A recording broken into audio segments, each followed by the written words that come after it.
Eu resolvi fazer essa reunião aqui, que eu fazia há muito tempo isso aí. Tem uns 6, 7 anos que eu parei de fazer, veio a pandemia, né, e tudo, veio as mídias sociais, a gente faz essa interação através de Facebook, Instagram, e aí perdeu um pouco a razão assim dessas reuniões presenciais. E com a pandemia, então a gente deixou para lá. Mas as pessoas vêm me pedindo, né? Então eu vou fazer de uma maneira diferente, mas com algumas características que eu fazia antes. Eu vou falando sobre vários aspectos que eu imaginei um roteiro aqui, para a gente falar sobre obesidade, tratamento da obesidade, cirurgia. Mas o que eu sinto nesses anos todos é que o que as pessoas querem mais é esclarecer dúvidas. Ou sobre o cuidado pós-operatório, ou sobre como é a cirurgia, ou sobre o que é que pode esperar da cirurgia. Então, a gente tem uma regra aqui. Qualquer pessoa, a qualquer momento, pode levantar a mão, me interromper e perguntar o que quiser. Tá ok? Se eu puder responder, eu respondo. Se não, a gente responde de outra maneira, ou mais adiante, ou eu pesquisar se eu não souber do assunto. Tá bom? Bom, a gente estava conversando aqui há pouco, e a conversa é o seguinte: obesidade é uma coisa muito difícil, não é fácil. Quem encara a obesidade como uma coisa fácil está fadado a fracassar nos cuidados pessoais ou no tratamento que escolher, qualquer coisa assim. Um problema difícil como obesidade, complexo, para você resolver, ou pelo menos ter algum resultado melhor, você tem que ter uma estratégia. Eu costumo falar o seguinte: quando eu me formei, há quase 40 anos atrás, tinha uma doença que era um flagelo mundial, matava todo mundo, que era a AIDS. A AIDS quer dizer síndrome da imunodeficiência adquirida. Quando a gente fala que é síndrome, é porque a gente não sabia nem a causa. Muita gente achava que era uma praga gay, que é uma coisa que veio. Tinha gente que falava que era castigo de Deus, não sei o quê, não sei o quê, porque estava morrendo principalmente homossexual. Mas, naquela época, quem tinha AIDS estava condenado à morte, há 40 anos atrás. E quem tinha obesidade estava com um problema que era a falta de força de vontade ou um problema de vício, porque estava comendo demais ou fazendo pouca atividade física. O que mudou nesses 40 anos? A AIDS foi levada a sério, foi tratada como uma doença, foi pesquisada e hoje a AIDS é uma doença controlável. As pessoas têm o vírus da AIDS e têm uma vida normal. A expectativa de vida hoje, em 2025, de um homem com 40 anos de idade, com a AIDS, com o soro positivo e com peso normal, é melhor do que um homem com 40 anos de idade com obesidade sem AIDS. Vocês veem como é que mudou? Uma doença foi levada a sério e até hoje os médicos, a população acredita que a obesidade é um problema de falta de força de vontade. E hoje, obesidade só nos Estados Unidos mata não sei quantos milhões de pessoas por ano. O gasto com obesidade vai 300 milhões. Só uma doença no Brasil, que é a insuficiência renal terminal por causa de diabetes tipo 2, por causa da obesidade, come quase metade do dinheiro do SUS. Então, para vocês terem ideia do que é a gravidade do que a gente está falando e como as pessoas vêm lidando de uma forma negligente até, inocente, pueril, sem levar a sério a pesquisa. Então, quando a gente pensa dessa maneira, que a obesidade se você resolver o problema da obesidade é fazer dieta e exercício, você pensa isso porque a gente tende a acreditar na obesidade como se fosse uma balança. De um lado da balança, vamos lá, de um lado da balança, o que você come. Carboidrato, gordura e proteína. Do outro lado da balança, o que você gasta, que é exercício físico, opa, taxa metabólica basal, que é aquilo que a gente gasta para ficar vivo, para o coração bater, para o intestino funcionar e tudo, e o efeito térmico dos alimentos.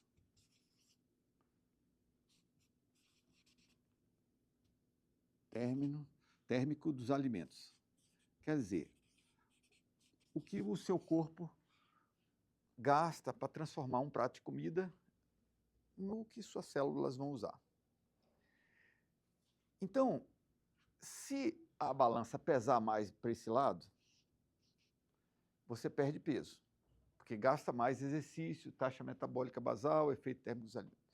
Se a balança pesa mais para esse lado, você ganha peso, porque você está ingerindo mais caloria, através de carboidrato, gordura e proteína. Se você come igual o que você gasta, o peso fica igual. Alguém discorda disso? Pois isso está furado. Não é assim que funciona. Quantas pessoas você conhece que come pouco e faz atividade física e não perde peso? Quantas pessoas comem muito? A Bárbara ali, por exemplo, faz 6 refeições por dia e não ganha peso. Então, se essa teoria não funciona para muita gente, pois é, estão querendo pesquisar ela aí. Se a teoria não funciona para muita gente, é porque ela está furada. Então, os cientistas começaram a pesquisar uma outra maneira. Vamos ver como é que funciona. Então, hoje tem uma teoria mais moderna para explicar como é que funciona a obesidade, baseada num conceito de que o nosso corpo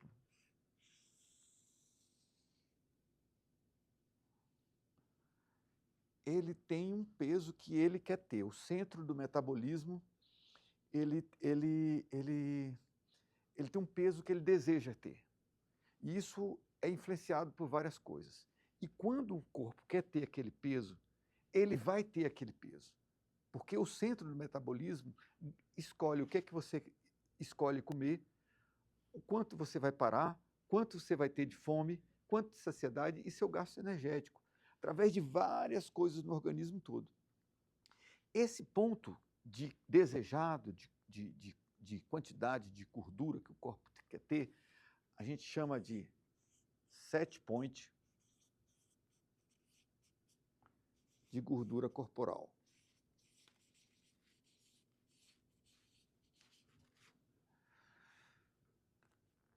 Então, se esse set point está desequilibrado para cima, você vai ganhar peso. Se ele for desequilibrado para baixo, você vai perder peso.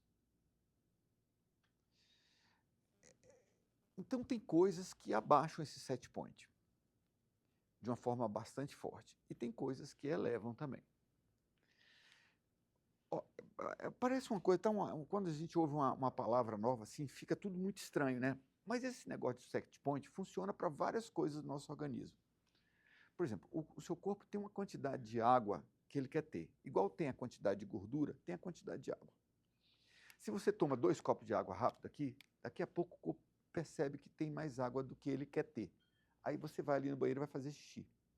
Independente da sua vontade, não é isso? Se você está atravessando um deserto e não tem água, o corpo vai perceber que vai faltar água e vai economizar água. Você vai fazer menos xixi, vai suar menos e vai ter mais sede. Tudo isso não depende da sua vontade, depende do centro do metabolismo. Quando você... Então, para a água, já viu que tem esse set point também, da quantidade de água. Tem o de gordura, tem o da água. Tem o set point para pressão arterial. Então, quando você vai dormir, a pressão cai um pouco. Mas não cai demais, porque fica numa faixa que o corpo quer ter. Quando você vai fazer uma atividade física ou reagir a um estresse, a pressão sobe. É normal também, uma reação normal. Agora, quando a pressão está...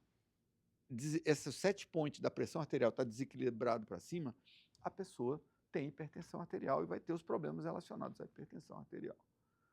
Se tiver para baixo, a pessoa vai ter a pressão baixa demais, vai desmaiar e tudo. Se a pessoa tem um set point da água desequilibrado para cima, ela vai acumular água demais, vai inchar. Se ficar para baixo, ela vai desidratar. Se o set point de gordura tiver desequilibrado para cima, a pessoa vai ter obesidade. Se tiver desequilibrado para baixo, ela vai emagrecer demais. Então, tem coisas que elevam o set point e quando ele está muito elevado, e a pessoa vai ganhar peso, porque o corpo canaliza todo o seu funcionamento para acumular gordura, e ele vai ganhar peso. Então, a gente tem que criar estratégias para abaixar o set point. Se você não abaixar o set point de gordura corporal, você não consegue tratar a obesidade. Então, vamos ver algumas coisas que abaixam o set point. Qual uma coisa assim bem forte que abaixa o set point? Cirurgia bariátrica.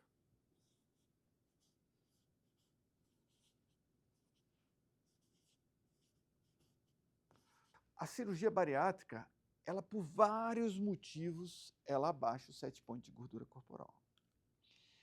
A cirurgia bariátrica, ela afeta o set point de gordura corporal porque ela afeta uma série de mecanismos do corpo, como a secreção de insulina, resistência à insulina, a secreção de GLP-1, de GIP, de colicistocinina, uma série de hormônios intestinais que alteram, que dão mais saciedade, menos fome. Por isso que ela funciona de uma forma bastante poderosa e mantém a longo prazo o peso perdido. E ela não diminui o gasto energético. Ela altera a microbiota intestinal, os ácidos biliares circulantes.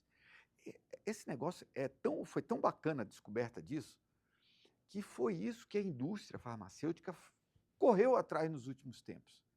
E dessa pesquisa de como a cirurgia bariátrica afeta o set point de gordura corporal, é que surgiram esses remédios. Victoza, Saxenda, Ozempic, Mounjaro. Foram vendo que eram essas substâncias que estão nesses remédios que faziam o efeito da cirurgia bariátrica. Foi uma coisa meio por acaso que se descobriu isso. Agora vamos ver que tem coisas que elevam o set point de gordura corporal. Eu vou colocar aqui 6 coisas para a gente entender do que é da doença que a gente está falando. Dessas 6 coisas, eu vou escrever aqui para a gente ver que não é só comer menos ou fazer mais exercício. Coisa que eleva o set point. Então, a primeira coisa, alimentação anormal. Alimentação anormal. Segunda coisa, antes de falar da segunda coisa, vamos falar assim, o que é alimentação anormal? Alguém sabe me dizer o que é alimentação anormal? É uma que não é normal, né, não? Pois é um exemplo, né? Agora, eu fico pensando assim, o que é uma alimentação normal? Balanceada, mas vamos falar na prática. Saciado, é. Sabe o que eu acho? A maneira mais simples de eu responder isso é a comida que minha mãe fazia para mim quando eu era menino. Há 50 anos atrás. Uma comida muito simples, sem muita firula. Comidinha, café da manhã, um pão com manteiga e uma vitamina de abacate, almoço, arroz, feijão, um bife. De janta, qualquer coisinha assim. Bolacha, quando tinha lá em casa, era aquelas bolachas Maria, horrorosa, né? E só tinha isso no supermercado. Hoje não tem uma gôndola de bolacha, tem umas 2 ruas de biscoito, cada um mais gostoso que o outro, né? E a opção lá em casa era ou que comia o que tinha na mesa, ou então não comia e ficava com fome. Além de ser considerado uma falta de respeito e entrar no couro depois. Então, a alimentação normal é uma coisa assim, mais ou menos simples. Comer de madrugada demais não é normal. Comer na rua todo dia também não é normal, sabia? Ingerir líquido calórico, suco de fruta todo dia, refrigerante, tomar 2 cervejinhas antes do almoço, todo dia, não é normal. Sabe, beliscar o dia inteiro, pegar um saco de biscoito, comer fora de horário, comer 11 horas da noite, meia-noite, tudo isso sai daquele normal que eu imagino do que minha mãe dizia. Sabe? Comer só carboidrato. Pois é, comer de 3 em 3 horas, para algumas pessoas pode ser interessante, mas para a maioria das pessoas não é preciso. Você não precisa comer obrigatoriamente 3 horas, come 3 vezes por dia, que tá bom, né? Então, a alimentação normal e hoje que eu acho que o que mais pega na alimentação normal é muito alimento ultraprocessado, industrializado, refinado, com muito açúcar, sal e tempero. Então, essas coisas que vêm enlatado, empacotado, ensacado, não, muito cuidado. Procura comer mais as coisas que você sabe quem é o pai e quem é a mãe e que vem da terra. São coisas mais naturais. Quando você lembra daquele outro quadro que eu falei, aquele termogênese dos alimentos, efeito térmico dos alimentos, quanto mais natural o alimento, mais você vai gastar energia para usar ele. Se ele vem ultraprocessado, você não gasta energia nenhuma, ele vai direto para a sua corrente sanguínea. E o problema não é a quantidade de comida. Eu falei aqui alimentação normal, não estou falando comer muito. Mais importante do que comer muito, pior, é a química do que você come. Se você come um alimento ultraprocessado, geralmente ele é muito saboroso, ele dá um choque no cérebro, vicia o cérebro. E ele é de muito carboidrato, de fácil absorção. Já foi triturado, o corpo não precisa nem de mastigar, nem gastar energia para mastigar. Ele já vem pronto para ser absorvido. E isso, como ele é muito fácil absorvido, ele sobe demais a insulina, que é a resposta quando sobe a glicose no sangue. E se tem uma coisa que vocês têm que entender é que tem alguns hormônios que são causadores de obesidade. O principal deles é a insulina. A insulina é obesogênica. A insulina faz aumentar a deposição de gordura, principalmente no tronco, que é ao redor da barriga, dentro das vísceras e tudo. Então, quando você come esses alimentos de fácil absorção, refinados, você vai dar uma bomba de insulina no seu corpo. Se você ficar comendo de 3 em 3 horas, você, em vez de dar 3 bombas de insulina no dia, você vai ter 6 bombas de insulina. Então, tem que tomar cuidado, e principalmente com o hábito de beliscar, porque em vez da insulina subir depois daquela refeição, depois baixar, subir de novo depois do almoço, depois baixar, depois subir de novo depois do jantar e baixar, você vai ter uma insulina sempre alta.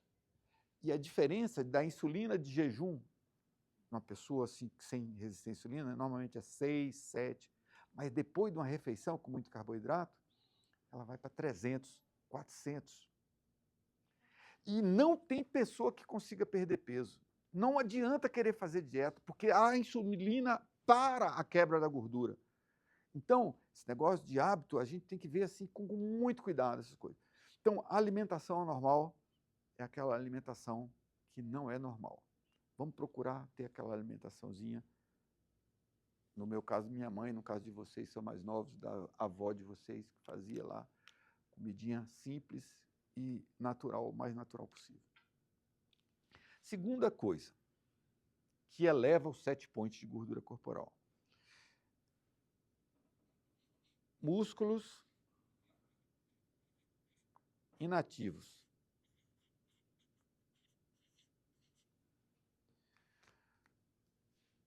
O músculo inativo, ele trabalha para ganhar peso.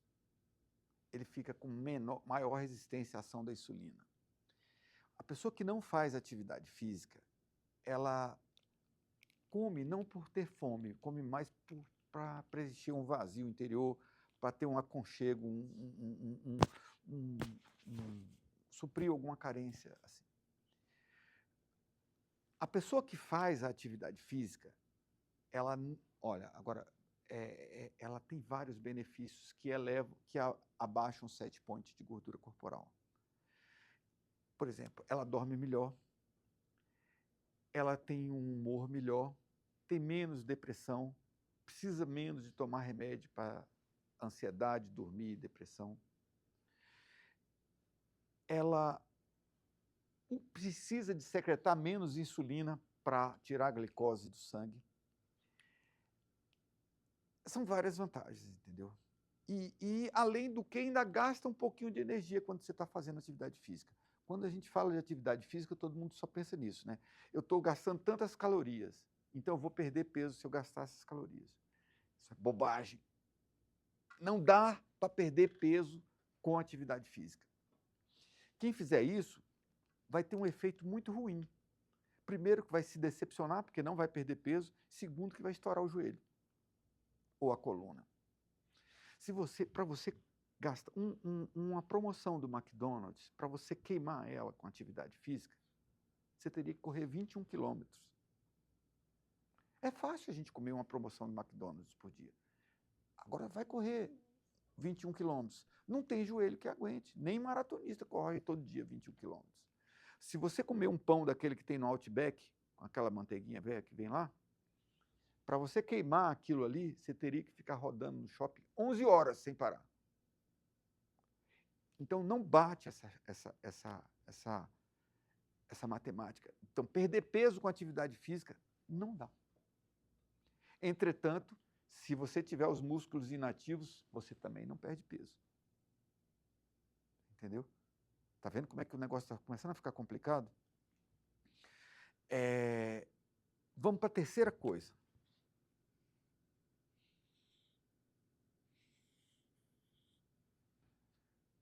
Estresse crônico.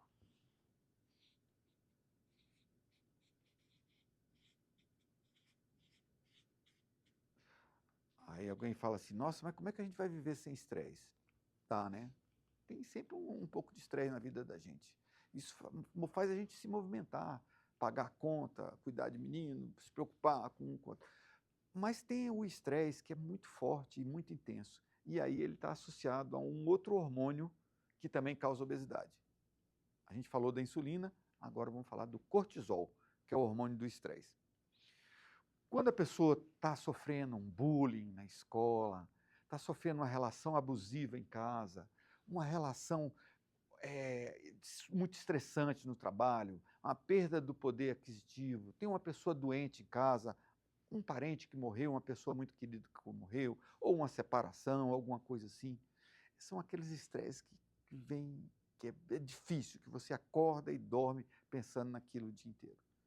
Esse tipo de estresse engorda, porque aumenta o cortisol e eleva o set point de gordura corporal. Porque o cortisol dá mais fome, o cortisol faz você dormir pior, entendeu? Ele faz você acumular gordura, acumular líquido.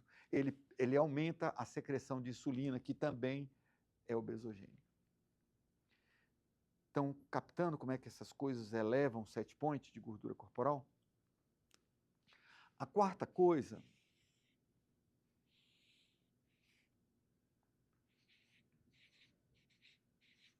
sono ruim.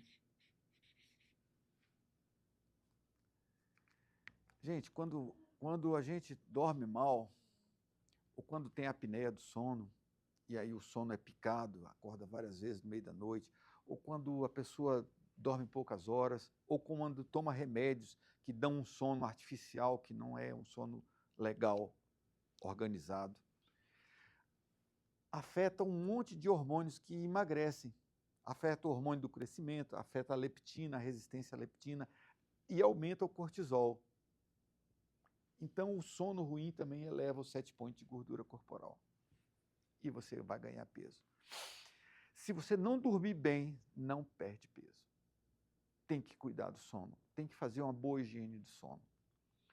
Às vezes tem que procurar ajuda de um especialista para cuidar disso. Seja usar um CPAP, se a pessoa tiver apneia do sono, seja fazer uma higiene do ambiente onde vai dormir, silêncio, evitar tela do computador, do celular antes de dormir, evitar de usar café de meio-dia, de tarde para de noite, evitar cafeína, procurar resfriar o ambiente onde está dormindo, resfriar o corpo, molhar o rosto, não se preocupar, não discutir, não brigar, não ficar vendo série na Netflix até de madrugada. Tudo isso para poder ter uma noite de sono melhor, para ajudar a controlar os 7 pontos de gordura corporal. Quinta coisa.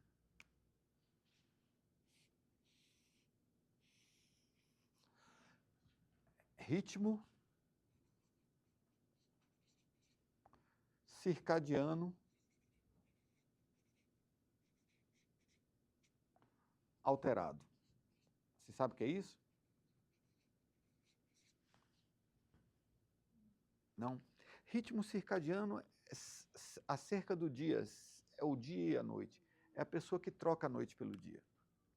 Um dos grupos populacionais que eu mais operei gente nesses 26 anos que eu faço cirurgia bariátrica foi o pessoal que trabalha à noite, ou que dá plantão à noite, ou que trabalha em TI, ou que trabalha em serviço de saúde à noite. Trocar a noite pelo dia altera todo o relógio biológico das células e acaba afetando os 7 pontos de gordura corporal. Uma noite de sono mal dormido, o ritmo circadiano está alterado, porque aí vai dormir de dia, isso estressa o corpo, aumenta o nível de cortisol. Vocês estão vendo como é que, além de tudo, está tudo interligado? E uma coisa piora a outra? E quando você tem que atacar isso, você tem que atacar tudo ao mesmo tempo? Está vendo que é para a gente criar uma estratégia. E tem uma sexta coisa, que é uma das coisas mais negligenciadas pelos médicos, pelas pessoas, e que tem uma importância fundamental no aumento dos 7 pontos de gordura corporal.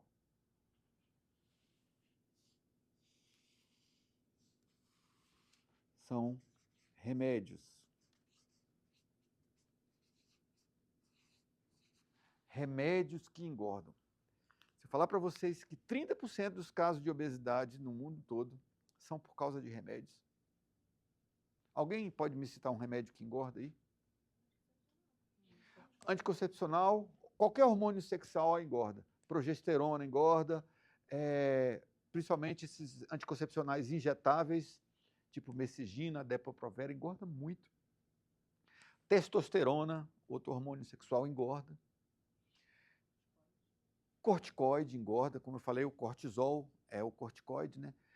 O corticoide engorda e muito. Insulina engorda. Pessoa que toma insulina, pessoa que tem diabetes, está magrinho, começa a tomar insulina, ela engorda.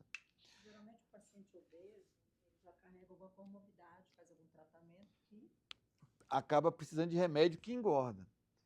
Esses indutores de sono, Zolpidem, Pax, engorda. O DIU é menos. O Dilmirena, que tem progesterona, é uma quantidade muito pequena de progesterona. Ele não engorda tanto. É uma coisa, depende de uma pessoa para outra. Mas aqueles Depo-Provera e Mesigina, que são injetáveis, engordam mesmo. Mas tem outros remédios que a gente não se dá conta que engordam também. Remédio para pressão. Diurético engorda. Você toma o diurético, aí perde o peso na balança, porque você perde água. Só que, com o passar do tempo, o corpo percebe que perdeu água, aí ele reage.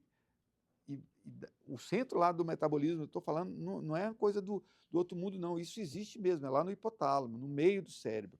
Uma região que não tem a ver com a vontade da gente. Ele manda você beber mais água. Só que você não entende como beber mais água, às vezes entende como comer mais. Então, com o passar do tempo, os diuréticos engordam.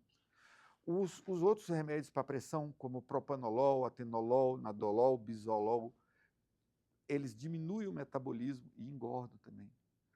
Todos os antialérgicos engordam. Os remédios antidepressivos, praticamente todos engordam. Hã? A paroxetina é 1 quilo por semana. Também engorda.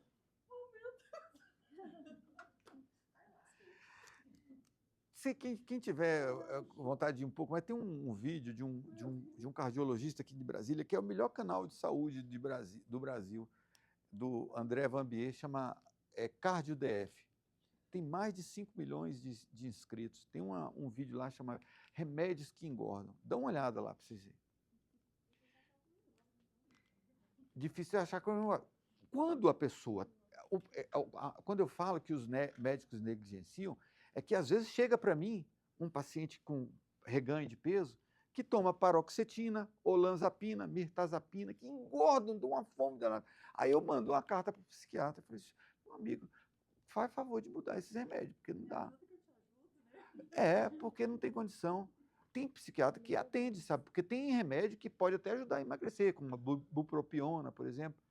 Durante um período, a fluoxetina, você troca a venlafaxina pela desvenlafaxina, que dá menos que engorda menos, entendeu?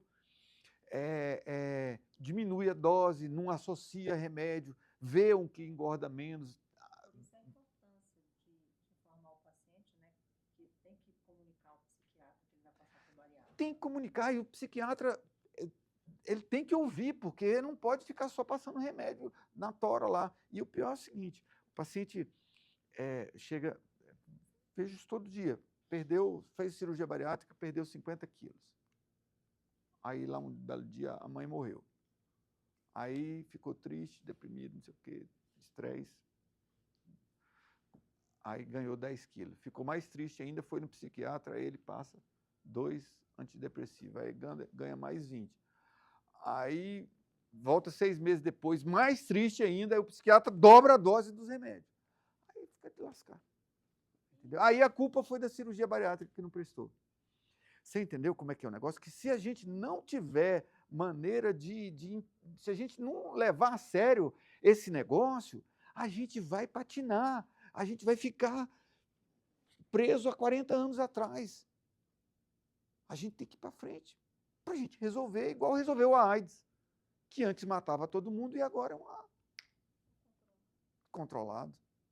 Já está saindo até vacina, que você toma de ano em ano e pode lascar o pau para si. Dona Arenha.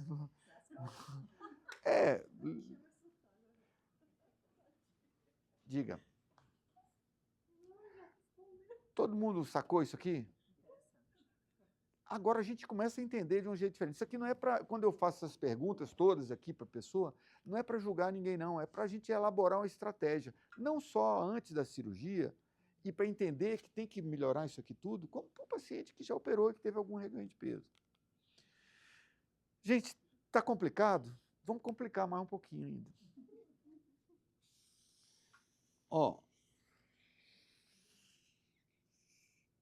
Ainda tem coisas que empurra tudo isso mais ainda.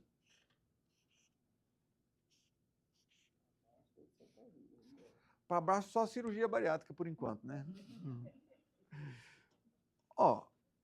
Primeiro, anos de vida. Quanto mais a gente envelhece, mais fácil ganhar gordura.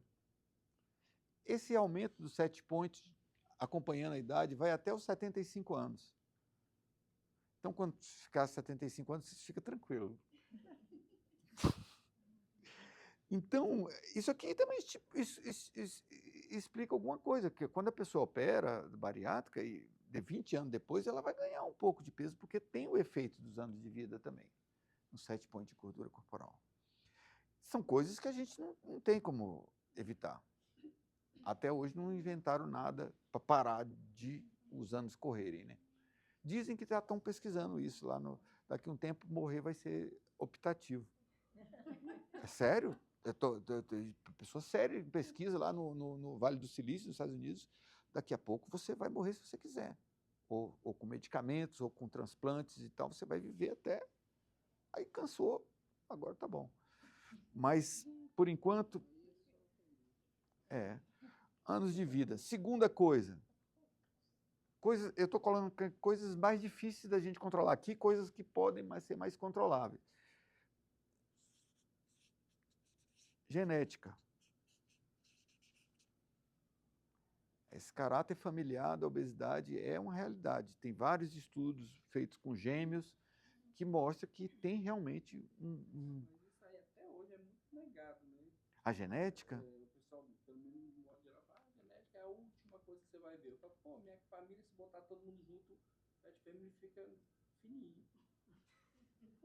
É. É, Mas Tem avô, importância. avó, tias, mãe, pai, meu irmão, vai, assim, mas vai dar raiz, é tudo. Aí eu perguntei já dos bisavôs, não, era até bisavô. Eu falei, caramba, foi tão, nós estamos juntos. Pois é. Então, a genética, ela tem, sim, importância. Ó, não, meu irmão fez bariátrica, tá quase do meu tamanho. A minha irmã fez minha irmã fez bariátrica, ela tá, meu irmão tá tenso o negócio. Aí eu falei, lógico, existe uma série de outros motivos, etc. Mas já fizeram porque a genética ela é boa, né? Mas a genética é um gatilho, né? A minha mãe era obesa, então se a minha mãe é obesa, eu vou procurar não manter determinados comportamentos para me não desenvolver. Sim, a gente tem que trabalhar alguns. Se a minha mãe é cardíaca, eu vou evitar. É. Eu faço acompanhamento, eu trabalho a minha alimentação para não desenvolver um colesterol alto, um triglicerídeo, porque eu tenho ali um gatilho. A genética, a pessoa tem a predisposição. Agora, ela tem que encontrar um ambiente que favoreça e também algumas atitudes. A genética também não quer dizer destino, Isso, exatamente. entendeu? Bom, mas é muito importante.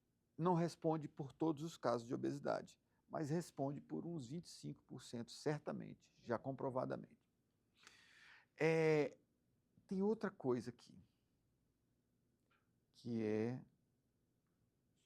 o meio ambiente.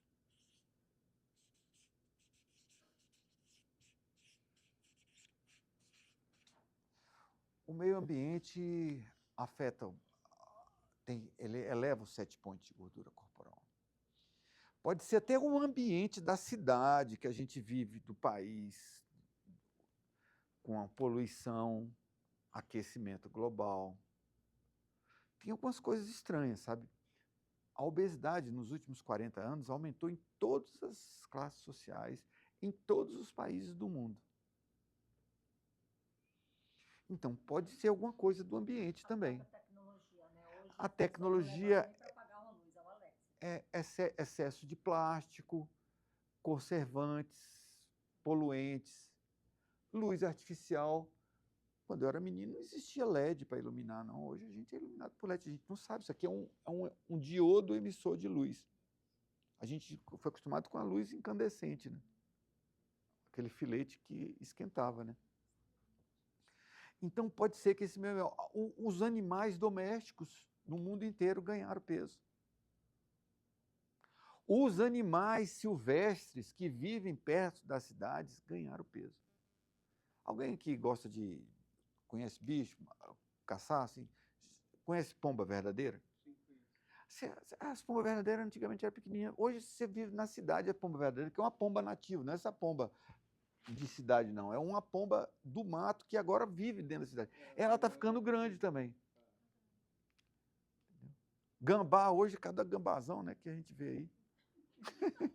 Saruê. O Chester é um frango com bem... A galinha hoje ela tem 250% mais gordura do que ela tinha 40 anos atrás. É claro que foi um melhoramento genético, aprimoramento, seleção genética do negócio, né? Não tem muito negócio de hormônio, não. É genética mesmo. E o ambiente também, porque afeta todo mundo. Não se sabe isso. Mas eu quero falar de uma outra coisa de meio ambiente aqui também. Um meio ambiente onde você vive. Preste atenção na casa. Será que tem muita comida exposta? Você escolher o que você vai comer pode ser até baseado na sua vontade, mas depois que você começa a comer, parar de comer já não depende mais de você. É o centro do metabolismo lá, querendo elevar os 7 pontos de gordura corporal. Então, não tem que trabalhar na defesa. Tem que tirar do ambiente essas coisas. Sabe, se você for comer um pedaço de chocolate, tira uma barra de chocolate e deixa o outro escondido. Não deixa no ambiente perto de você, porque senão vai comer tudo. A gente não consegue parar de comer. A gente pode escolher o que é que vai comer. Dá uma limpada na despensa. Não é porque tem criança em casa que tem que ter porcaria na despensa. Lembra? Despensa, você lembra, cara? É porque todo mundo aqui é muito novo, mas no meu tempo, assim, despensa era uma caixa com farinha, uma com arroz, uma com feijão. e umas carnes secas penduradas. Entendeu? Eu vim de um lugar que a gente não tinha nem geladeira quando era pequeno. Eu fui conhecer a televisão depois que eu mudei aqui para o Brasil. Ele fala como se fosse um idoso.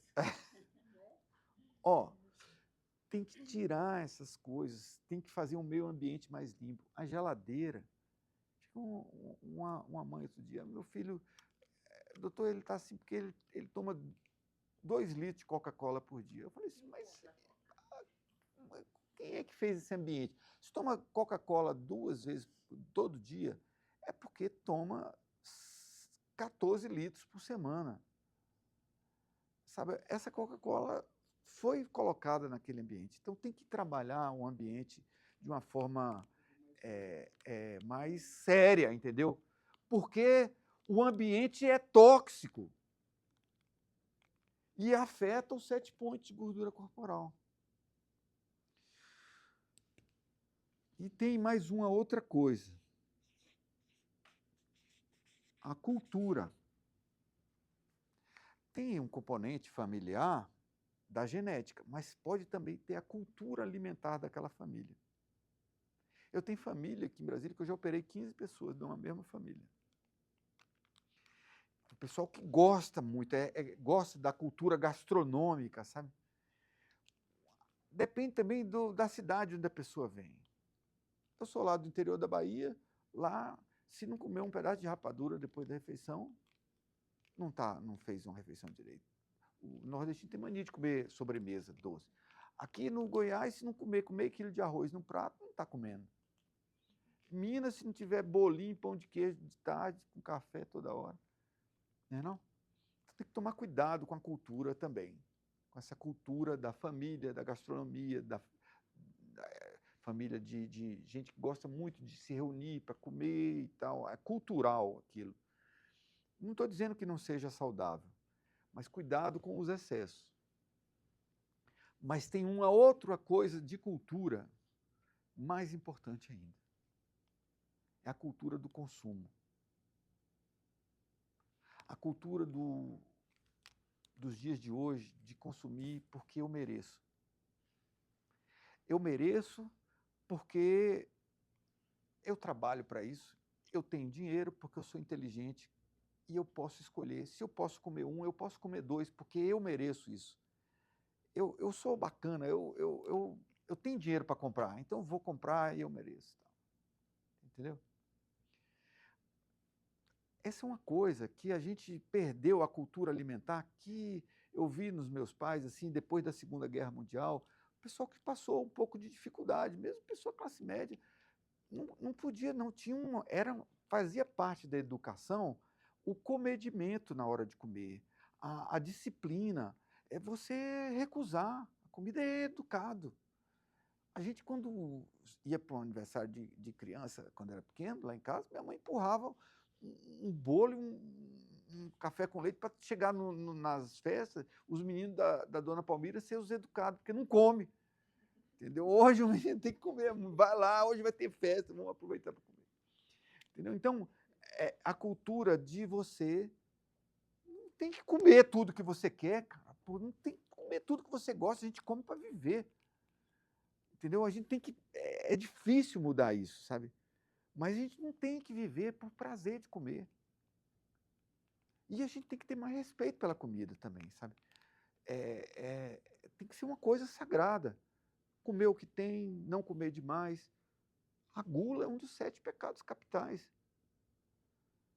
Entendeu? Muitas vezes a gula ela vem por causa que essas coisas todas aqui estão alterando os 7 pontos de gordura corporal. Eu vi uma pessoa que estava viajando esses dias aí, ela começou a tomar um antidepressivo e ela chegava em cada lugar que a gente viajava, que parava assim, comprava um monte de... E não era uma pessoa que comia assim antes.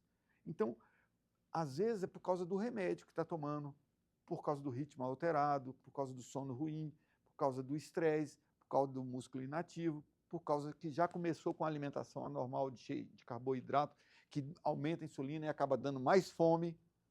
Vocês entenderam que a gente tem que ter isso aqui na cabeça para a gente ter uma estratégia de vida. Isso aqui, gente, eu fiz para a gente entender da doença que a gente está falando.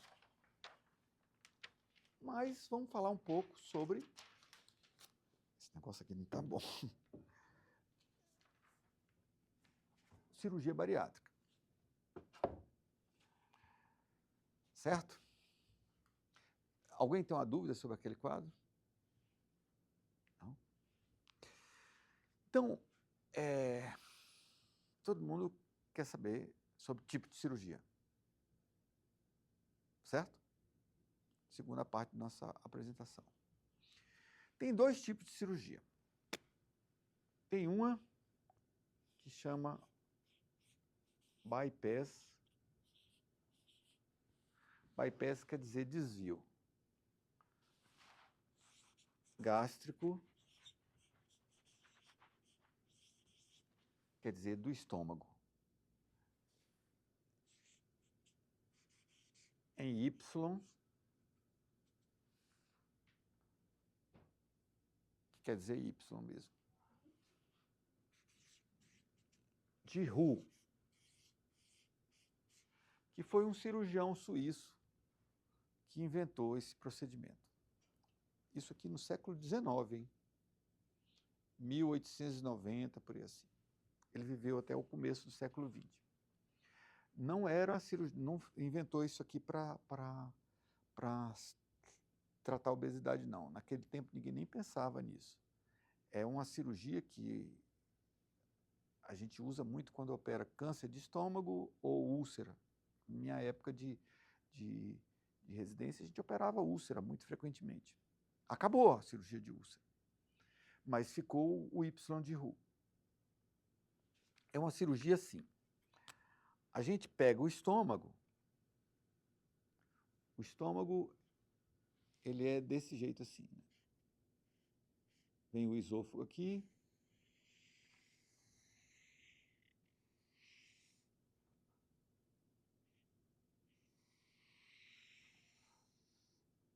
Duodeno, intestino aqui, né?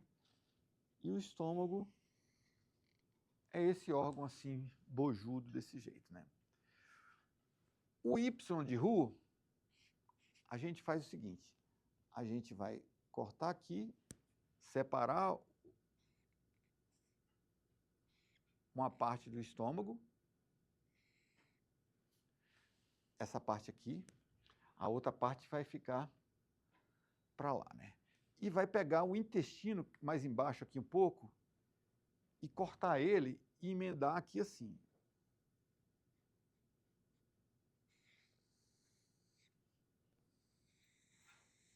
Mais ou menos 1 metro de intestino. O outro estômago ficou fechado lá.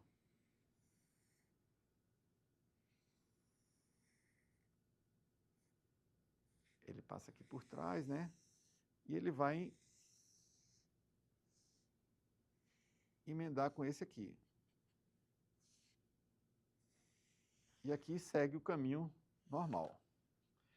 Porque fica nessa forma de Y, ele chama de bypass gástrico em Y de Roux. É uma cirurgia muito tradicional. Foi a primeira cirurgia que eu fiz e faço até hoje bastante. Tem algumas pessoas aqui que eu operei de bypass gástrico. Mas tem um outro procedimento que a gente faz também. O outro procedimento, vocês entenderam aqui por que chama bypass gástrico? Porque a comida vem no estômagozinho e cai direto no intestino. Ela desvia do estômago. E desvia dessa parte inicial do intestino. Ela vem por aqui assim. Certo? Esse estômago aqui, ele fica fechado para entrar comida, mas ele se esvazia aqui pelo duodeno, recebe a secreção do pâncreas e do fígado aqui, as enzimas digestivas, elas vêm para cá e mistura com a comida daqui para baixo. Certo? Então, é por isso que chama bypass gástrico. A outra cirurgia chama sleeve. Sleeve quer dizer manga de camisa, em inglês. pegou esse nome de inglês, né? Pegou, ficou e não tem jeito. O sleeve é uma cirurgia que o estômago não tem desvio. Ele vai ser retirado uma parte dele e ele vai ficar parecendo um tubo, parecendo uma manga de camisa. Por isso chama manga de camisa. Então, o estômago...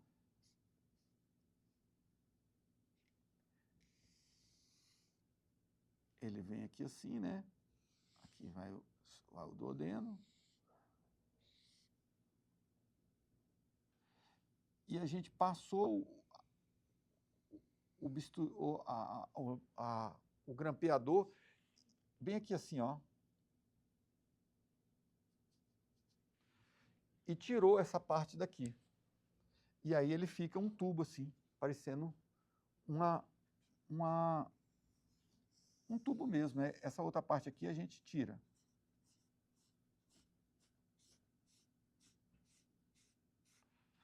Ok? Ela não tem desvio do intestino e só fica esse estômagozinho assim. Todo mundo entendeu?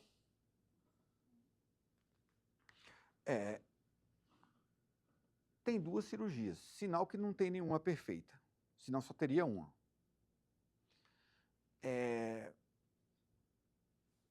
Tem pacientes que vão melhor com sleeve, tem pacientes que vão melhor com bypass. O sleeve, eu acho, hoje eu tenho feito mais sleeve do que bypass, mas continuo fazendo bypass também, muita gente. As 2 cirurgias são eficazes. As 2 cirurgias têm vantagens e desvantagens. Alguém quer perguntar alguma coisa? Eu sei que esse corte mexe metabolicamente com o corpo, né? Tem a grelina, que fica aí nesse estômago, mas tem outros medidores metabólicos, né? Aham. Assim, eu sempre fiquei muito na dúvida, porque o bypass você não fica com o estômago, você fica um pedacinho, quase nada, já vai para o intestino, e o sleeve você não tem ainda estômago. Esse aqui a gente retira, ele não fica lá não. Sai pelos buraquinhos lá. Sai para fora, a gente manda para o laboratório. Mas esse pedaço ali é do estômago. Isso aqui é o estômago. Ele vai receber comida e é aí que O outro estômago é só isso aqui. É menor um pouco do que esse aqui. Mas seria mais ou menos daqui para cima. E aí falam que o sleeve, o percentual é menor de perda de peso, dependendo da pessoa, claro.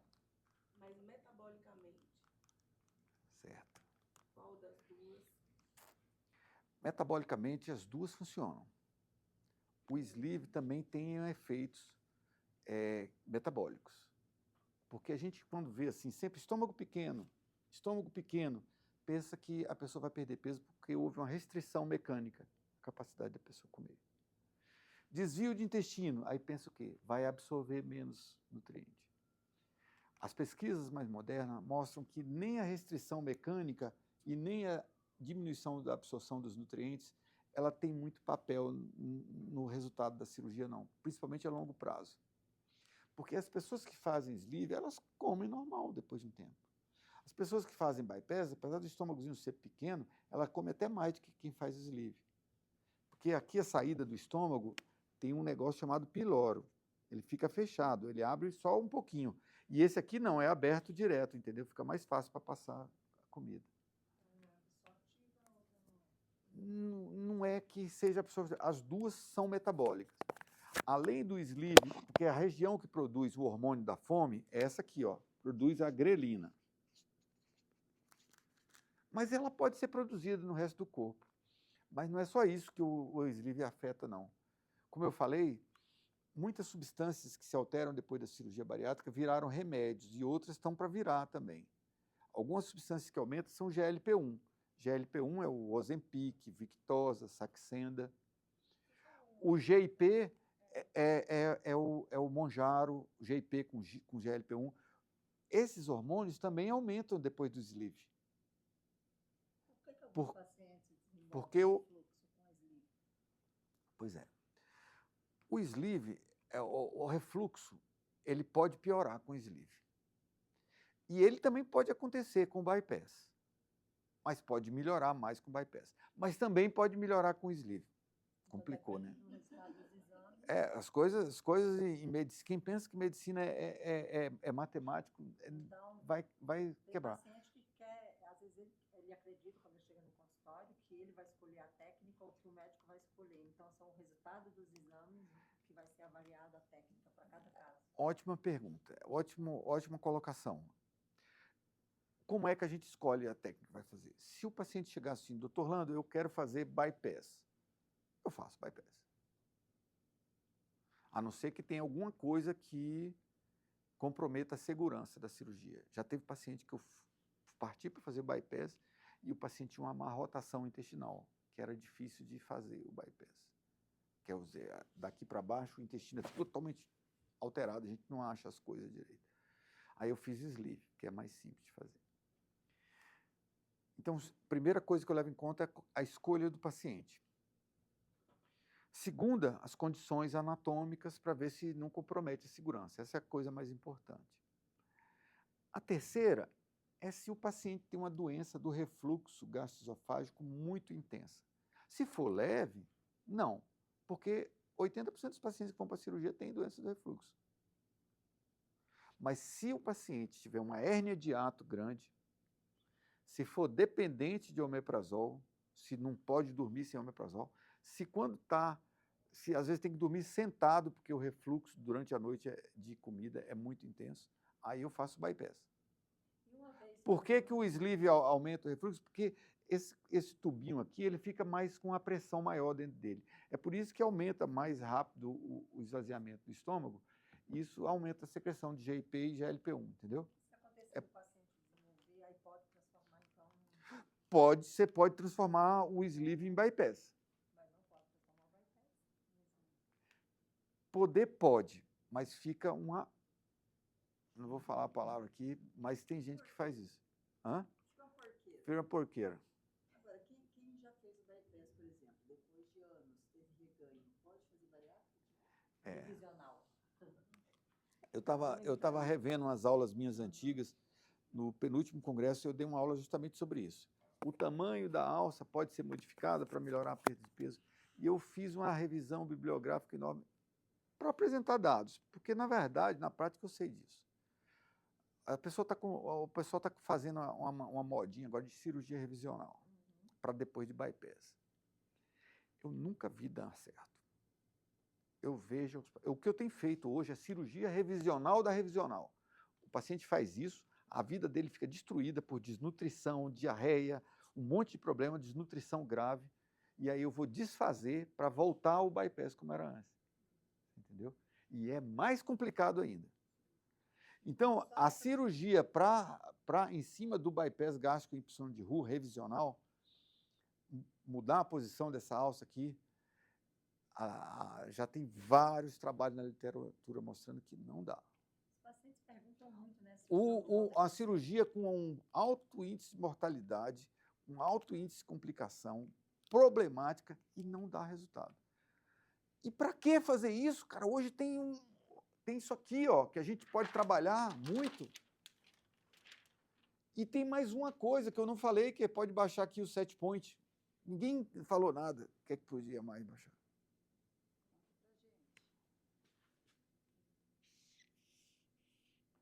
Vou botar uma seta aqui, não tão forte quanto a bariátrica, mas também que funciona. Os novos medicamentos, pô.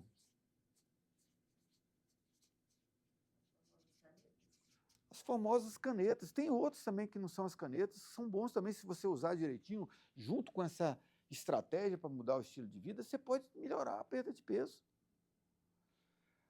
Mas o problema é que as pessoas não querem fazer isso, por várias razões. Mas não esquece muitas vezes que está colocando a vida em risco. Entendeu? Então, fez o bypass, segura as pontas aí, porque vai ter que viver com ele. Não é a minha opinião, não é unanimidade, não. Tem muita gente que não concorda comigo, mas eu nunca vi uma cirurgia de revisional depois de bypass que funcionasse. E chega só os cacos lá no meu consultório. E aí eu vou desfazer o que foi feito. É.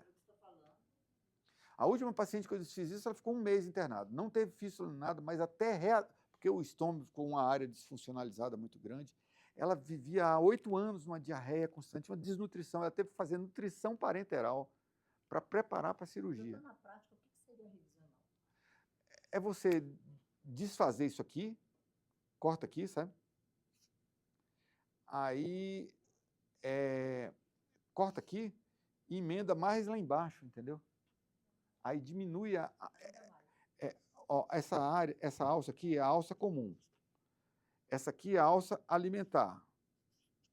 A alça comum mais a alimentar, a alça alimentar mais a alça comum, é a alça alimentar total. Se a alça alimentar total diminui muito, a pessoa vai ter desnutrição grave. Os trabalhos mostram, já foram tentado várias vezes as modificações. Mortalidade de 20%, é assim desse jeito. Entendeu? Tem outras roubadas também, como plasma de argônio, dá ponto por dentro do estômago. Nada disso funciona. Bom, todo mundo entendeu, então, as cirurgias? Doutor, ainda, não sei se é nessa ou seria o próximo.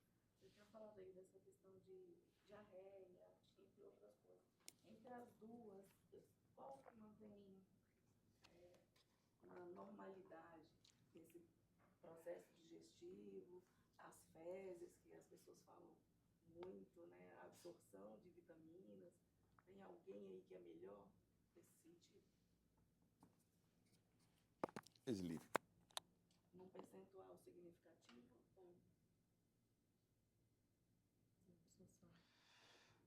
Ou... Eu vejo milhares de exames todo mês. É difícil ver um exame alterado em quem fez sleeve. E é difícil ver um exame todo normalzinho em quem fez bypass. Quando eu vejo tudo normalzinho, eu dou os parabéns para a pessoa, porque ela está tomando as vitaminas, caprichando e tal. Mas o sleeve afeta menos a fisiologia. E perde peso igual. A perda de peso é igual. É igual. Olha só, você pode encontrar trabalho mostrando perda de peso maior no bypass. E pode encontrar trabalho mostrando perda de peso igual. Tudo depende do tipo de trabalho. Tem trabalho, os primeiros trabalhos principalmente, eles comparavam séries de casos. Então, pega assim, 100 cirurgias que o Orlando fez de bypass, com 100 cirurgias que fulano fez de sleeve. Aí compara os dois. É uma série com outra série. Aí, principalmente os primeiros pacientes de bypass, a perda de peso era muito maior, porque o sleeve, ele não era uma cirurgia que foi desenhada para ser assim. Ele era o primeiro tempo de uma cirurgia chamada duodenal switch.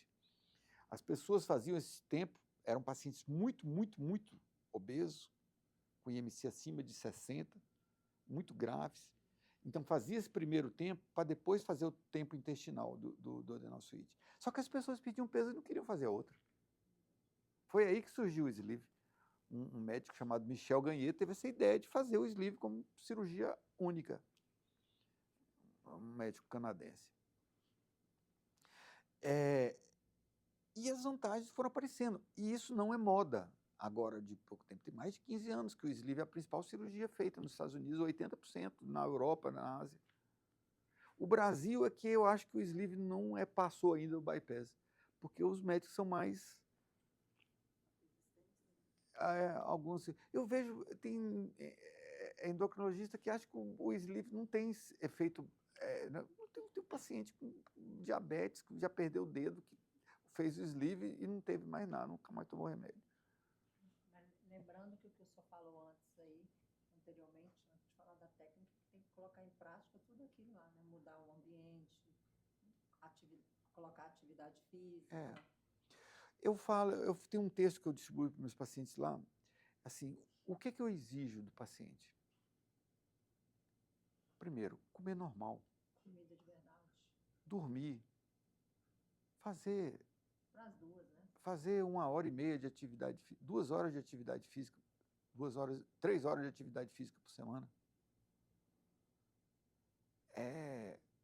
Não tomar remédio que engorda. Fazendo isso, vai ter sucesso tanto com uma quanto o outro. Não beliscar. O problema é que essas coisas são fáceis da gente falar, sabe? Às vezes, na prática, a pessoa está dentro de uma vida difícil. A pessoa eu tenho pacientes que têm depressão grave, que tem que tomar esses remédios que engordam. E aí eu controlo há 4, 5 anos, tomando Ozempic, tomando tudo. Tem gente, a vida não é fácilzinho. A vida não é a novela das 7. Entendeu? A gente não desenha coisas, e não é uma linha só. A gente passa por altos e baixos, todo mundo na vida. Quem é que não passa por sofrimento? Por isso que não pode colocar não tá vivendo. expectativa só na cirurgia. Não pode. Tem que fazer terapia, O que precisa para todo mundo ter sucesso, se eu fosse resumir numa palavra, é autorresponsabilidade. A pessoa tem que se chamar para si a responsabilidade.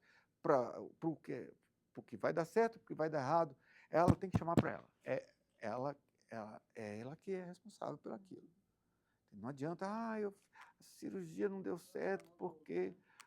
Não. A cirurgia é boa, mas também não funciona para todo mundo 100%. Para as pessoas ela funciona 80%, para outros funciona 60%.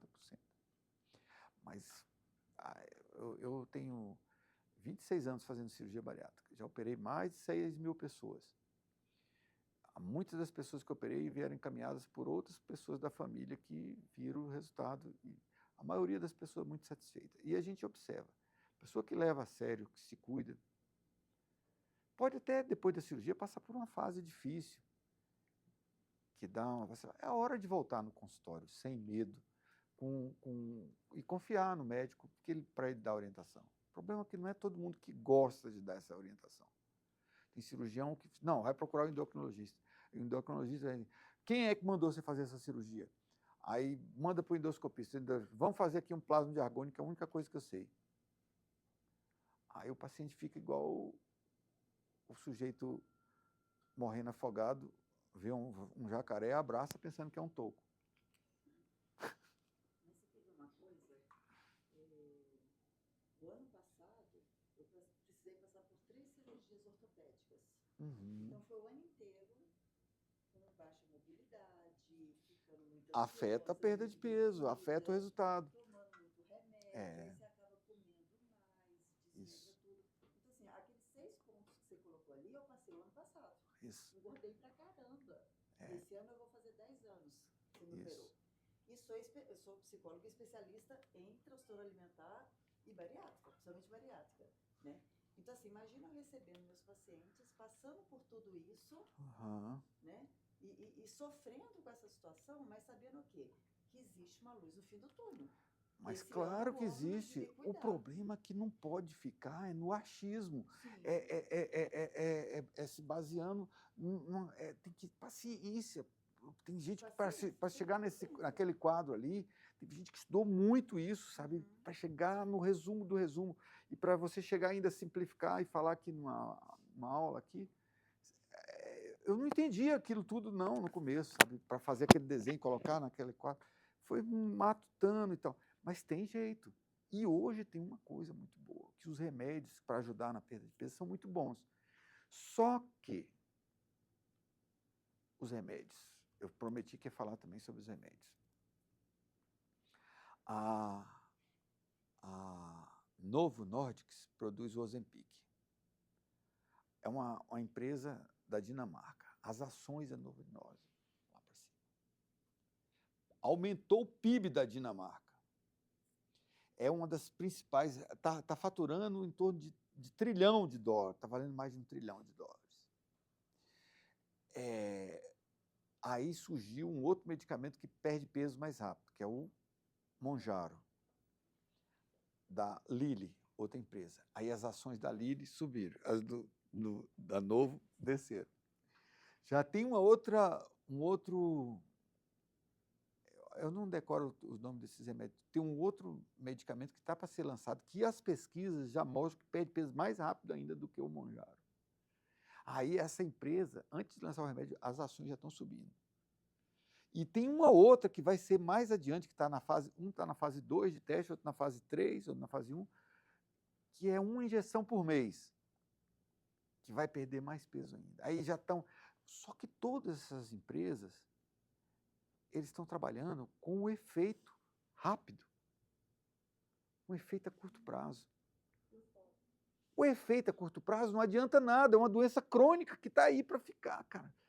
A pessoa, quando chegou a um determinado peso, ela tem uma memória, lá naquele set point, gravado uma memória para o peso máximo. O corpo vai querer sempre voltar para aquele peso máximo. E cada vez se ajustando o set point mais para cima. Então tem que pensar numa coisa crônica. Pelo que eu entendi até agora, o que funciona cronicamente é cirurgia.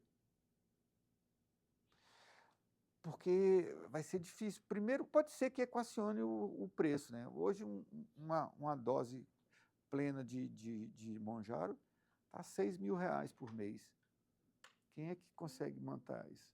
E tem os efeitos colaterais, né? Eu, no consultório, como psicóloga de bariátrica, tenho pego paciente que fez cirurgia bariátrica e está tomando Monjaro. E tem aquele negócio, como é um efeito agudo, quando para de tomar, volta tudo de novo. Então, eu acho que a gente vai continuar operando as pessoas um bom tempo ainda, sabe? Doutor, com relação à bariátrica, é mito ou é verdade que a maioria dos pacientes desenvolve alguns vícios?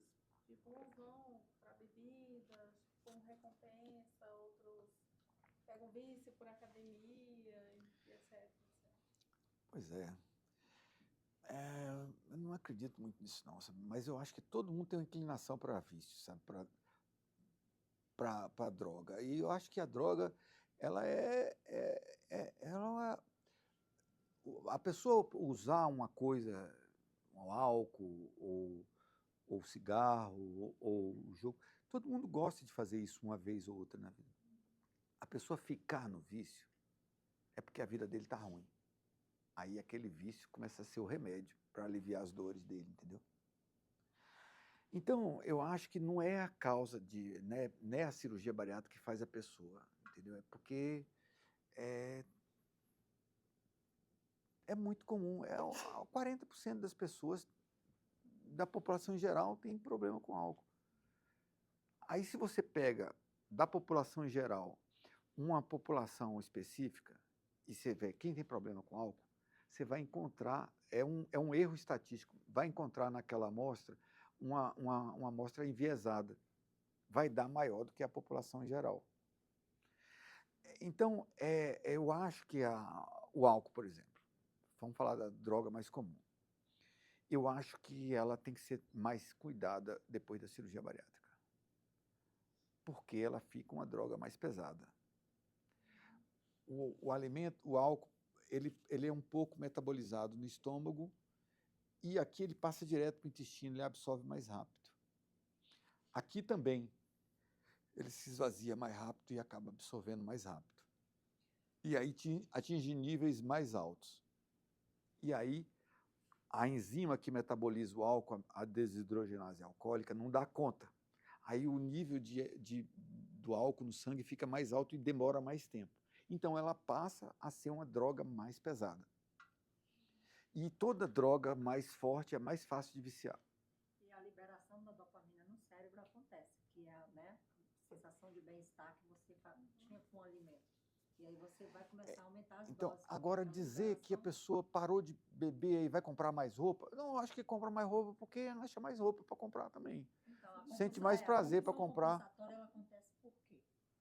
Porque o paciente tem uma história de vida, ele não se resume só na obesidade. Então, por exemplo, tem um paciente no consultório que desenvolveu alcoolismo. Foi a bariátrica? Não, mas a bariátrica vai agravar. O paciente separou, passou por questões financeiras, voltou ao uso do álcool. Então, foi a cirurgia bariátrica? Eu tenho uma paciente que desenvolveu compulsão por sexo. Ela foi traída pelo marido e ela perdoou e continuou o casamento, mas ela queria ser melhor que a amante. Começou a pesquisar tudo sobre sexo.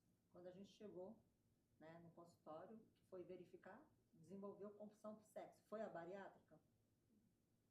Então, a gente tem que trabalhar essas questões também da história de vida, do ambiente. Bem colocado. Entendeu? Mas... A depressão é agravada pela bariátrica. Por quê? O paciente que está depressivo, ele vai para academia, ele tem cabeça para fazer dieta. Dá para entender? Sim. Então é importante. Tem uma coisa também, tem um psiquiatra que é muito meu amigo, é o cara que mais entende de psiquiatria, cirurgia bariátrica, o Adriano Segal. E ele descreveu uma síndrome de um tipo de anorexia nervosa depois da cirurgia bariátrica, que é diferente da anorexia nervosa normal, que é a anorexia nervosa comum, sem ser em relação com a cirurgia bariátrica, a pessoa tem uma percepção errada do peso dela. Ela acha que está gorda e está magra, aí emagrece mais ainda até morrer. Questão de imagem, né? O paciente que fez cirurgia bariátrica e desenvolve a anorexia, ele tem um medo patológico de voltar a engordar. E até isso pode levar a certas compulsões, como exercício físico demais. Tinha uma paciente que eu tive há um tempo atrás, que ela tomava 40 comprimidos de lactopurga por dia para poder não recuperar peso. Entendeu? Ou para de comer, por medo de... Então, a gente tem que analisar tudo. Tem um espectro muito grande do paciente operado. Tem milhares de causas de obesidade diferentes que levaram a uma pessoa a ter aquele excesso de peso. E tem pessoas com histórias diferentes, tem tudo muito, muito variado. A gente tem que procurar a ajuda do profissional, quando precisar, do psicólogo, do psiquiatra, tratar, resolver. Mais alguma pergunta, meninos? E aí, Daniela? Vocês querem que eu fale mais alguma coisa sobre um determinado assunto? Porque eu procurei mostrar esses assuntos assim que são os de mais interesse. Como é que funciona a obesidade, os tipos de cirurgia e responder as perguntas.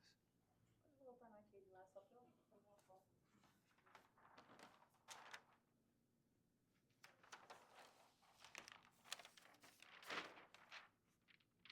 Horrível a letra, né? Infelizmente, eu não fiz curso normal, rapaz. Esse negócio... Então, uma pergunta. Só já desfez uma cirurgia bariátrica? Não. Essa paciente que tomava 40 comprimidos de lactopurga, paciente minha, ela desfez a cirurgia, mas ela desfez com outro médico em São Paulo. Já tive com um paciente marcado para desfazer a cirurgia, não tive oportunidade, já umas 2 vezes. No final, o pessoal parou de querer desfazer a cirurgia. Desfaz por desnutrição, por uma condição. A pessoa não quer mais, alguma coisa assim. Eu tinha uma paciente que ela acreditava que ela estava tendo os efeitos. Ela estava, na verdade, com câncer, mas ela não tinha buscado ainda pelo diagnóstico. Então, os efeitos, a somatização que ela estava sentindo, ela acreditava que era bariátrica. Ela chegou no consultório, olha, eu preciso de um laudo para o médico desfazer minha cirurgia. Ela começou a falar alguns sintomas, eu encaminhei para um médico, através dos exames era câncer. Tá vendo? E ela achando tudo é bariátrico, porque o paciente tudo ele liga a bariátrico. Nem tudo é bariátrico, né? Uma questão. Tem uma colega que fez bypass, e ela falou que depois que fez, ela tem muita diarreia. Tudo que ela come é diarreia, não consegue, o intestino ficou muito solto. Ela disse que faz muito cocô. Além desses dois tipos de cirurgia, tem um outro tipo de cirurgia que eu não falei aqui, que praticamente todo mundo tem diarreia, que é o duodenal suíte ou escopinaro. Eu não falei porque é muito pouco usado. Já teve alguns médicos aqui em Brasília que faziam essa cirurgia. Todos eles pararam de fazer. É a cirurgia mais eficaz para perder peso, mas ela acaba com a vida da pessoa. A qualidade de vida é péssima. Além de, às vezes, 10 frequências evacuatórias por dia, a pessoa fica com um cheiro muito violento das fezes e dos gases. Geralmente, eu acompanho alguns pacientes que fizeram esse tipo de procedimento em outros lugares, ou com outros médicos que acompanham comigo, eles têm que fazer um banheiro só para eles na casa, porque ninguém aguenta ir depois. Tem uma outra paciente que, toda vez que ela tem que ir no banheiro, ela tem que fazer uma fogueirinha lá para poder passar o cheiro. Pode ser essa, mas pode ser bypass. Tudo bem, tudo bem. Eu estou falando aqui assim, o primeiro caso, pode ser outro tipo de cirurgia. Pode ser do bypass? Pode. Tem uma coisa que pode estar provocando isso. Ou intolerância alimentar, e ela pode ter uma intolerância a algum tipo de açúcar ou alguma proteína. Tem que investigar. Aí é trabalho para nutricionista. Ou pode ser uma coisa chamada supercrescimento bacteriano. A gente tem 100 trilhões de micro-organismos no nosso tubo digestivo. Nosso corpo todo tem 10 trilhões de células. Então, para cada célula nova, nossa, tem 10 organismos diferentes no intestino. E eles têm uma concentração na boca, outra na garganta, outra no esôfago, outra no estômago, outra no duodeno, outra no início do delgado, outro tipo de bactéria e de outras concentrações no final do delgado, outro no início do intestino grosso, outro no meio do intestino grosso, outro no sigmoide e outro no reto. Cada área do tubo digestivo nosso tem uma certa concentração de micro-organismos e um tipo de micro-organismo. O tipo que tem na boca não é o que tem no ânus. Você imagina que a gente pega e mete um negócio desse aqui. Alterou tudo. Eu pensava que supercrescimento bacteriano, era uma coisa rara em bypass. Não, acontece em 48%. E em algumas pessoas pode se manifestar com diarreia. Pode também ter algum outro problema concomitante, ou a intolerância à lactose, ou outros de sacarídeos, ou uma insuficiência pancreática. Ele tem que ir no médico investigar e tratar. O paciente tira a vesícula, né? E fica... Tem pessoa que tira a vesícula e não tem nada. Tem pessoa que tira a vesícula e fica com diarreia crônica. Tem que tratar cada uma das coisas. Geralmente é por causa do supercrescimento bacteriano. Ela entendeu como se fosse da cirurgia. Não pode pensar assim. É por conta da cirurgia que é assim, que é o normal. Não é. O excesso de gases também? Mesma coisa. Geralmente é por intolerância alimentar. Geralmente é lactose. A população brasileira, 60% da população brasileira tem intolerância à lactose. Depois dessa cirurgia dessa, o alimento vem por aqui, as enzimas vão cair aqui no duodeno. Antes, ele passava alimento, misturava com suco gástrico, caía aqui aos pouquinhos, misturava com suco pancreático, bile, ia seguindo o caminho normal. Agora não. Botaram esse curto-circuito, que altera tudo. Pode aumentar os gases, essas coisas todas. O sleeve altera menos isso, dá menos esse problema. De nada, obrigado pela presença. Então, pode ser. Em relação à água, bebe menos, não? Não. Esse negócio de restrição a ingerir líquidos são nos primeiros dias, que a gente, como tem uma linha grampeada e costurada muito grande, para não distender demais, não romper. É para preservar as emendas, as costuras, os grampeamentos. Mas depois a pessoa...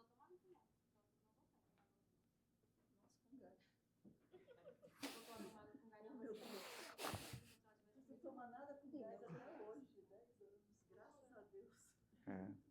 Agora, Orlando, uma coisa que eu acho interessante, assim, como eu atendo muito bariátrico e sou bariátrica, Uhum. o que eu comecei a entender é que, na verdade, a receita do bolo é essa. Né? Mas, no fim das contas, cada pessoa tem reações diferenciadas com relação a uma série de coisas. No final das contas, do ponto de vista estatístico, é o seguinte: tem uma coisa chamada curva de Gauss. Tem gráfico aqui assim, né? Tem poucas pessoas que respondem mal à cirurgia bariátrica. A grande maioria responde bem e uma pequena porcentagem perde peso demais e uma pouca porcentagem perde peso de menos. A maioria fica nessa faixa de perda de peso aqui, ó. Entendeu? Que é bem satisfatória. De 90% da perda do excesso de peso até 50% de perda do excesso de peso. Isso aqui é uma perda de peso muito boa, que é suficiente para se livrar da maioria das doenças associadas à obesidade. Entendeu? Para a pessoa perder um pouco mais ou menos, ela caprichar um pouco mais no estilo de vida, um pouco mais de atividade física, um pouco menos de carboidrato, entendeu? tem como modular isso. É pegar uma menina boa, uma nutricionista boa, que sabe ajudar nisso aí. Pouca gente perde pouco peso e pouca gente perde peso demais. Você entendeu? Obedece essa curva aí. Na maioria das vezes, a pessoa se beneficia. É por isso que até hoje funciona. Eu sou a maior incentivadora de bariátrica. Qual a técnica que você fez? Eu fiz bypass. Aqui tem alguém que fez sleeve? Tinha a Bruna, que já foi, né? A Bruna saiu. A Bruna fez sleeve. Eu sou apaixonada por esse tema. Acho que Mais bariátrica alguma é qualidade dúvida? de vida. A minha dúvida é com relação ao peso. O paciente ele está com um determinado peso que é considerado elevado, considerado obesidade, ou médio, moderado. Qual é o estágio para indicação associada os resultados dos exames desse paciente? Então, quem é que tem indicação de cirurgia bariátrica, né? Isso, exato. Tipo aquela pessoa que está com resistência à insulina, está com peso elevado, e mesmo praticando atividade física não consegue reduzir esse peso, mesmo cuidando da alimentação, está nesse nível aí. Quem que é realmente indicado? Quem é que tem indicado para cirurgia bariátrica? É quem tem... Hoje, saiu uma nova resolução do Conselho Federal de Medicina esse ano. Novamente eu participei dessa resolução. Desde 2002 que eu participo da Câmara Técnica do Conselho Federal de Medicina. Então, hoje, quem tem o índice de massa corporal maior do que 30 quilos por metro quadrado, que tem doenças com diabetes tipo 2 ou outras doenças graves, que são agravadas pela obesidade. Ou então, que tem o IMC maior do que 35, mesmo que não tenha essas doenças. Entendeu? Maior do que 14 anos de idade, e a idade máxima vai depender das condições clínicas do paciente. Eu já operei até 75 anos. Já operei vários com mais de 70 anos. Então, é essa aqui que é a indicação. Antigamente, quando eu fiz a primeira resolução, em 2002, a indicação era IMC maior do que 35, com doenças associadas, ou IMC maior do que 40. Mesmo que não... O que é que houve de... Isso aqui foi estabelecido pelo Instituto Nacional de Saúde dos Estados Unidos em 1991. O que é que aconteceu de diferente aqui para 2025? Por que que ampliou? Hã?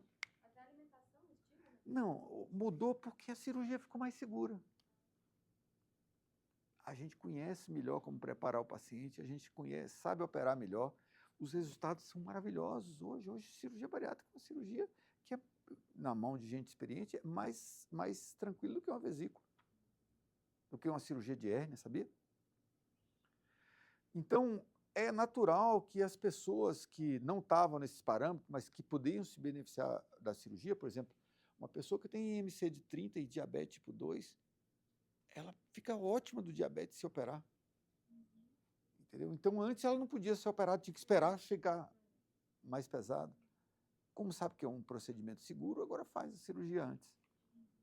Entendeu? A gente não tinha dado suficiente para indicar cirurgia para criança. Abaixou de 16 para 14 anos. Mas a Sociedade Americana de Pediatria já recomenda a partir de 10 anos. certo? E com relação à recuperação? Recuperação. Recuperação, hoje a cirurgia, a gente praticamente só faz cirurgia por videolaparoscopia. Eu opero e dou alta 2 dias depois.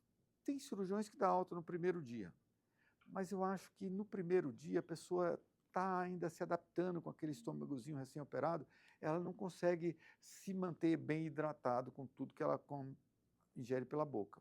Então eu deixo mais um dia no hospital tomando soro.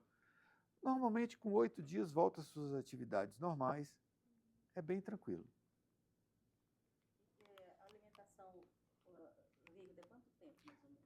Depois de uns 28 dias, 25, 28 dias. Sai do líquido. Antes disso já começa a ficar mais pastoso, entendeu? Isso aí é para ser normal. Mastigar e comer sólido, tudo. Tem quanto tempo mais ou menos cicatriza os corpos? Demora? Depende de paciente para paciente. Não, é rápido. Uns 5 dias está cicatrizado. É até mais rápido. As vísceras cicatrizam mais rápido que a pele.